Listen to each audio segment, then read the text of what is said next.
Doğu Türkistan'da kapsamlı bir şekilde kültür katliamı gerçekleştirmekte olan Çin Komünist yönetimi aynı zamanda din düşmanlığını da en üst seviyeye taşıyarak İslam'a ait her şeyi yasaklamış durumda. Çin'in Ningxia Müslüman Hui özerk bölgesindeki 600 yıllık bir camiyi yıkmak istemesine Tungan Müslümanları kendilerini camiye kapatarak engel olmak istediler. Channel News Asya televizyonunun haberine göre Çin'in Tungan Hui Müslüman nüfusun sert protestoları üzerine yıkım işlemini askıya aldığı ve yıkım işlemini durdurduğu bildirildi. Bölgede nüfusun çoğunluğunu oluşturan etnik Çinli Hui Müslümanlar dün cami çevresinde toplanarak yıkım kararını protesto etmişti. Gözlemciler, yeryüzündeki bütün gayrimüslimlerin niyeti birdir. Ancak Çin'in İslam'a açtığı bu apaçık savaşta İslam dünyasının en ufak bir tepki bile göstermemesini anlamak mümkün değil diye kaydetti. Çin'in ihracatı Şubat'ta bir önceki yıla göre %20.7 gerileyerek 135.2 milyar dolara düştü. Çin Gümrük Yönetimi'nin verilerine göre aynı dönemde Çin'in ithalatı da %5.2 düşüşle 131.1 milyar dolara geriledi.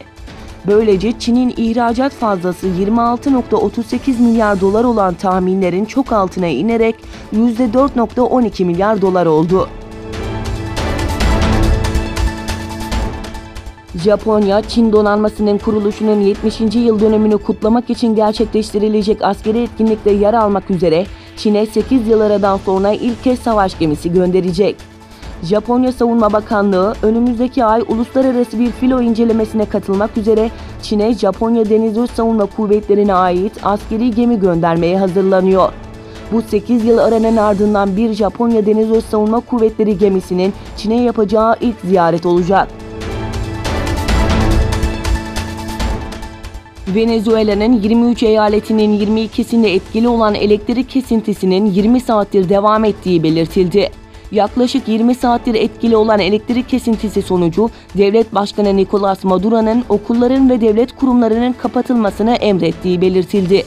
İş yerlerinin ise muhalif çeteler tarafından soyulmaması için açılmamasını istedi.